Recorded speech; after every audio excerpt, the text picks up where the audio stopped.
Vogliamo aprire la Bibbia, leggiamo un passo, condividiamo insieme un passo della parola, così come la troviamo scritta nell'Epistola di Paolo ai Filippesi, capitolo 3 dal verso 12.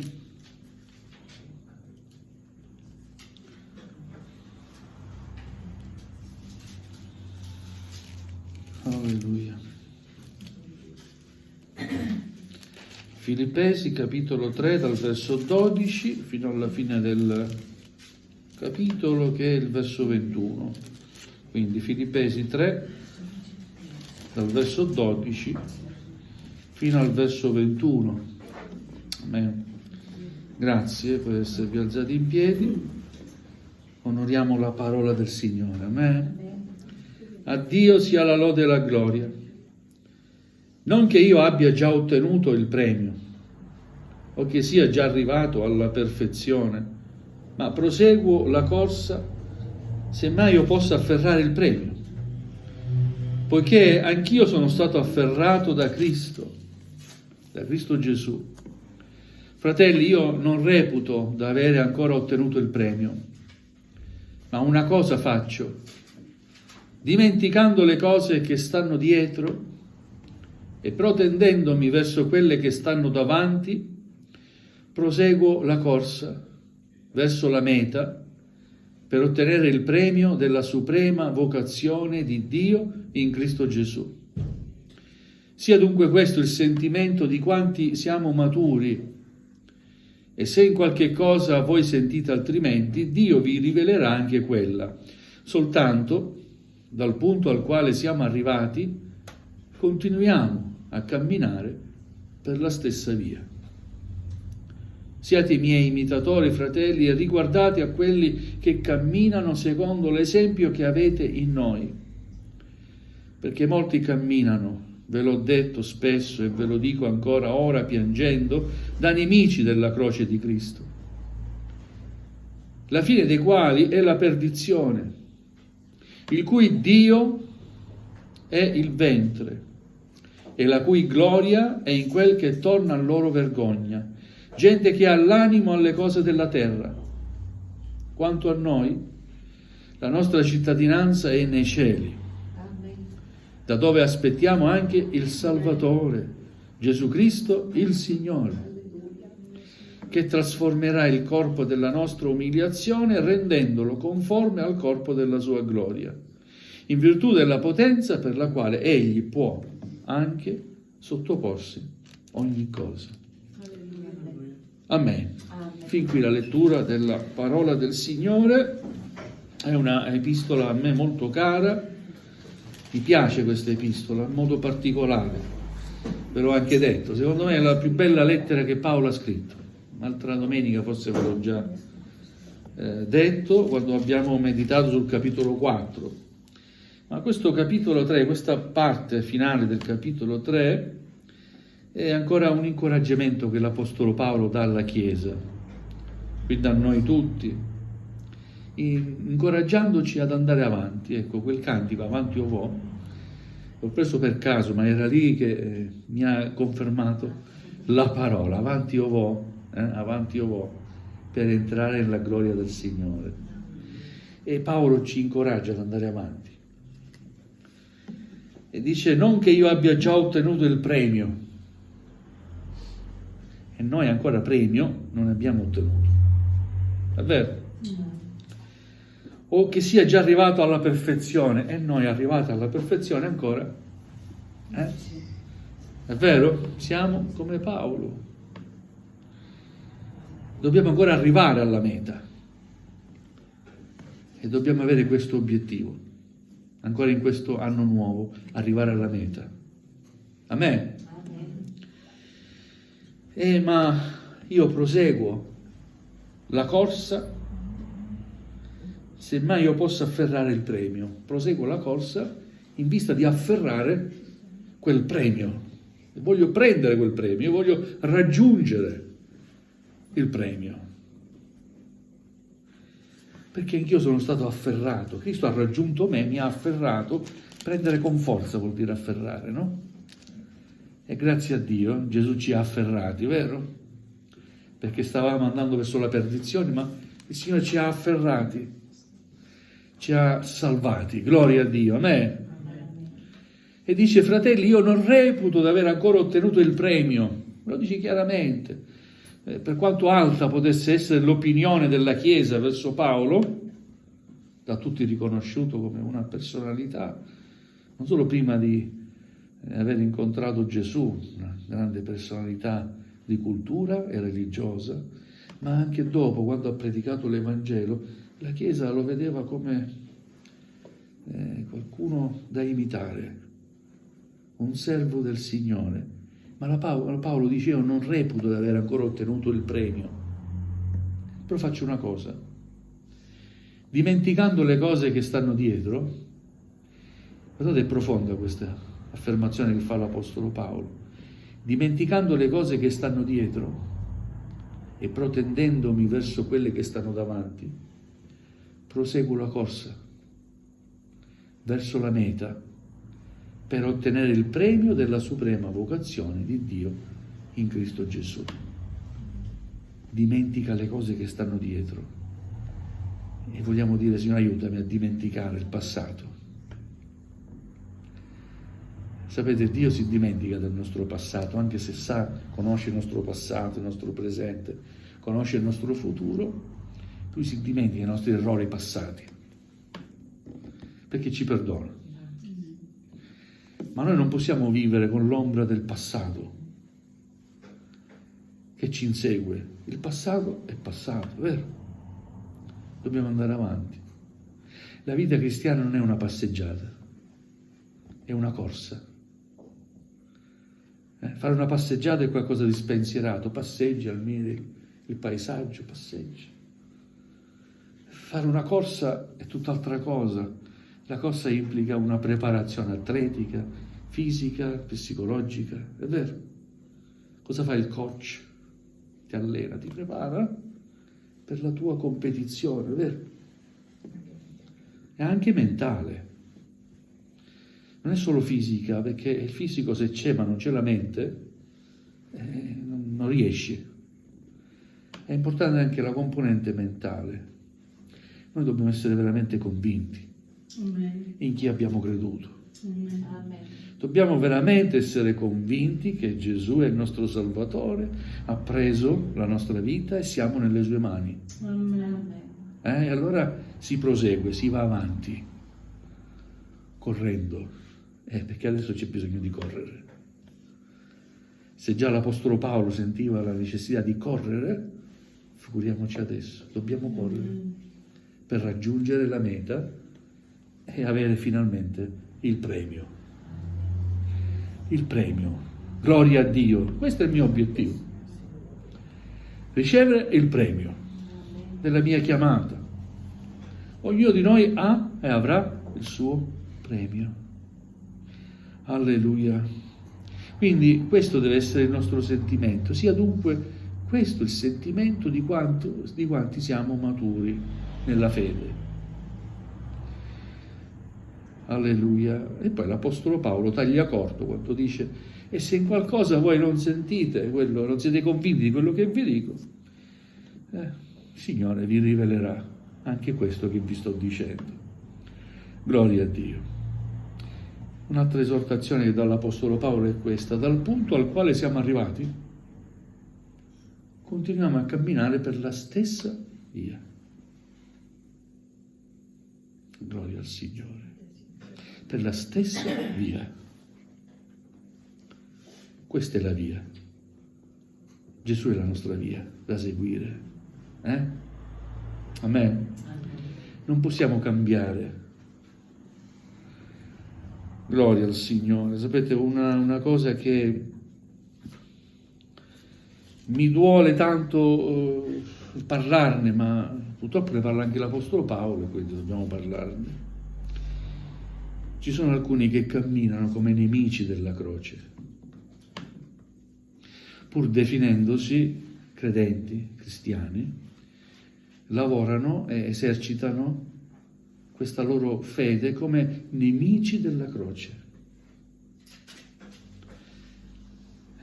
Parlando anche con qualcuno, ho detto: la sfera, il mondo evangelico, diciamo la sfera evangelica, è qualcosa di molto complesso. Tra gli evangelici, purtroppo, non tutti siamo evangelici. Purtroppo vediamo aprirsi comunità e chiese, così spuntano, improvvisandosi pastori, pastoresse. Qualcuno chiama anche a qualche fedele di una chiesa, dice: vieni da me. Si assiste a queste cose. Io sono ladri di pecore, non sono pastore. Qualcuno cammina da nemico della croce. Si denigra l'opera del Signore, quella non è buona, la mia è buona. No. Stiamo attenti. L'Apostolo Paolo avverte: state attenti. Riguardate a quelli che camminano secondo l'esempio che avete in noi.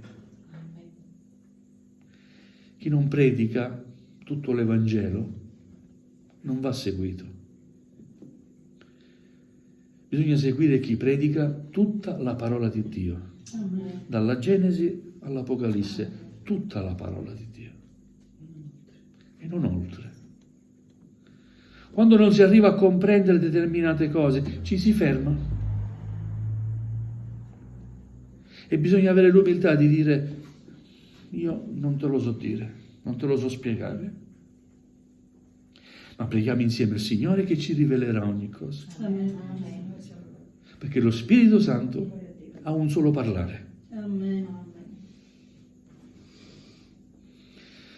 Alleluia. Quindi dal punto al quale siamo arrivati continuiamo a camminare per la stessa via. Tutto cambia. Cielo e terra passeranno, ma la mia parola non passerà mai, Amen. dice il Signore. Amen. Alleluia.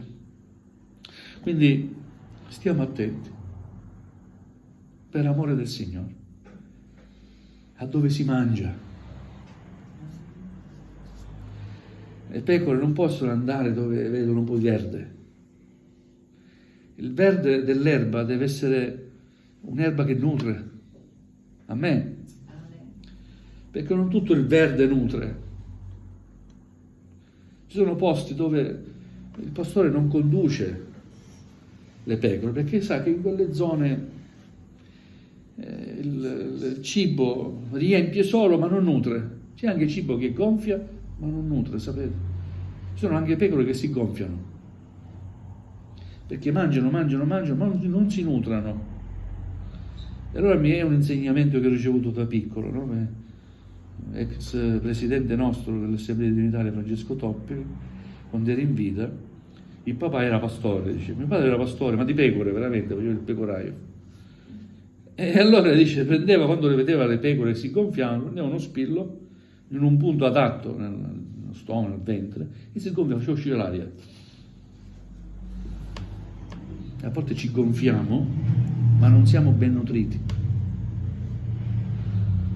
Vogliamo nutrirci della sana parola di Dio, del buon pane che Gesù spezza e che distribuisce. Lui stesso ci serve il pane. Amen. Gloria a Dio. Siate i miei imitatori, fratelli, e ricordate a quelli che camminano secondo l'esempio che avete in noi. Uno è l'insegnamento, uno è la parola, uno è la dottrina. Passano gli anni, ma la parola rimane quello, l'insegnamento rimane quello, la dottrina rimane quella, fino al ritorno di Gesù. Alleluia, perché molti camminano, ve l'ho detto spesso e ve lo dico anche ora, piangendo da nemici di Cristo. La fine dei quali la perdizione, il cui Dio è il ventre e la cui gloria è in quel che torna a loro vergogna. Mi duole il cuore vedere qualcuno che posta fotografie con le persone dietro glorificando se stessi. La Chiesa del Signore cresce e tra quelle anime ci sono anime della Chiesa propria, no? Ma così cresce l'opera di Dio. L'opera di Dio cresce quando vai fuori, predichi e anime perdute vengono dentro. Lì puoi dire cresce l'opera. Amen. Ma quando si prende da altre chiese e si fa il trapianto, l'opera non cresce. Stai rubando le pecore. Gloria al Signore. La nostra visione di quale deve essere? Quella che noi non abitiamo per l'eternità in questo mondo. La nostra cittadinanza è nei cieli. Possiamo dare gloria a Dio. Amen. Sei un cittadino del cielo. La nostra patria è il cielo. Gloria a Dio. Amen. E l'Apostolo Paolo incoraggia la Chiesa, come dire, coraggio. La nostra cittadinanza è nei cieli, da dove aspettiamo anche il Salvatore. La Chiesa aspetta il Salvatore, cioè il ritorno di Gesù. Non la nascita di Gesù, quella è già avvenuta. Noi aspettiamo il ritorno di Gesù. Natale è passato, Natale, quando è nato Gesù, adesso è vivente, no? O no? È vivente, vive in te. E allora Natale non c'è. A me. Noi non facciamo l'albero di Natale. È una cosa pagana. Noi siamo credenti, figli di Dio, nati di nuovo. Non bisogna fare l'albero di Natale, è nel presepe. Non perché lo guardo come opera artistica, è bello, cose in miniatura, no? Ma prostrarmi lì ad adorare davanti a un presepe, io non lo farò mai. Fare l'albero di Natale con i doni, perché? Ma il Natale, a me, sia sempre ogni giorno Natale, perché Gesù è vivente, Amen. è nato, è venuto, ora aspettiamo il suo ritorno. Amen. E in attesa del suo ritorno dobbiamo prepararci. È vero? Come ci prepariamo? Fratello, ma come dobbiamo prepararci? Leggendo, meditando la parola di Dio ci si prepara. Amen. Pregando ci si prepara. Frequentando la Chiesa ci si prepara. Sentirti membro di Chiesa, parte di una Chiesa, ti prepari. Amen. Prepariamoci. Perché dal studiare la parola di Dio, c'è anche la nostra crescita, dalla preghiera. È vero, si cresce, parla come credenti maturi, dice l'Apostolo Paolo, quindi dobbiamo giungere ad una crescita, no? Si cresce. Alleluia. E vogliamo crescere nella parola di Dio, studiando, leggendo la parola di Dio. Non commenti e commentari vari. La parola di Dio si spiega con la parola di Dio. Amen. Sempre questo mi hanno insegnato. La parola di Dio si spiega con la parola di Dio. Non è un tradurre, perché quello che è scritto è chiaro. Chi non vuol vedere, non vede. Chi non vuol sentire, non sente. Ma quello che la parola ti dice è chiaro. Amen. Ti è chiaro se il tuo cuore è aperto Amen. ed è sincero. Amen. Perché la parola di Dio è spirito, è vita. Alleluia. Amen. Lo puoi considerare un libro letterario, e molti ce l'hanno in libreria, come una raccolta di libri, no? Vari, di saggistica, di narrativa, di romanzi e così via. Qualcuno c'ha anche la Sacra Bibbia. Ma la Sacra Bibbia deve essere non solo ritenuta in libreria come un libro meraviglioso, ma deve essere scritta nel nostro cuore. Amen. Lo Spirito Santo deve scrivere, deve insegnare. Insegnare vuol dire segnare dentro. Lui è l'insegnante, è vero? Lui vi insegnerà ogni cosa. E quindi lasciamoci segnare dallo Spirito Santo. Segna dentro di noi, scrivi la tua parola nel mio cuore. Dice il salmista, io ho ritenuto la tua parola nel mio cuore per non peccare contro di te. Che profondità, eh? Scopri delle profondità nella parola di Dio, che è lo Spirito che te le rivela. Gloria al Signore. Ora, quanto a noi, la nostra cittadinanza è nei cieli, da dove aspettiamo anche il Salvatore Gesù Cristo, il Signore, che trasformerà il corpo della nostra umiliazione rendendolo conforme al corpo della sua gloria. Questo ci dice che noi avremo un corpo un giorno, quando Gesù ritornerà, simile al suo. Come farà? Io non te lo so dire. So solo che Lui può ogni cosa. Come dice l'Apostolo Paolo, in virtù della potenza per la quale Egli può anche sottomettere a sé ogni cosa. Lui ha il potere di trasformare, di cambiare la natura stessa delle cose. Vuoi che non possa trasformare il mio corpo e il tuo corpo? Gloria a Dio. Ci sarà qualcosa di meraviglioso quando Gesù ritornerà. Posso dirti sicuramente che ogni fatica finirà. Ogni tuo penare finirà. Ogni tua preoccupazione finirà. Ogni tuo peso non ci sarà più. La malattia che hai non ci sarà. Perché il Signore ti dà un nuovo corpo eterno, che non sarà sottoposto alla malattia, alle intemperie, al tempo, ma sarà un corpo adatto per rimanere nell'eternità. Gloria a Dio, amen. Quindi in questo 20 e 25, nel 2025, vogliamo incoraggiarci ad andare sempre avanti. Dimentichiamo il passato. Quello che è stato, i nostri errori, quanti errori. Chi non fa errori? E chi fa errori? Sbagliamo. Guarda, l'unico che non sbaglia mai è Gesù. Se ci ha chiamati, Lui non ha sbagliato. Se ci ha chiamati, vuol dire che Lui vuole che noi siamo salvati. Perciò dimentichiamo le cose che si stanno dietro, protendiamoci verso quelle che stanno davanti, proseguiamo la nostra corsa. Prepariamoci per tagliare il traguardo. Amen. Traguardo della fede. C'è un obiettivo. Il Signore ci dà un obiettivo, quello dobbiamo raggiungere. L'obiettivo di Gesù qual era? Vivente. Andare in croce. Lui è nato, è stato mandato da Dio, si è fatto uomo Dio, per questo obiettivo. In 3 anni ha fatto e ha predicato e ha salvato e ha guarito tutti quelli che si presentavano davanti a lui. E poi l'ultima fase, l'obiettivo era andare in croce, versare il suo sangue. E ancora oggi, per quel sangue, noi siamo salvati. E ancora c'è salvezza per quel sangue. Gloria a Dio, amen? Alleluia. Vogliamo chinare il nostro capo, vogliamo ringraziare insieme il Signore.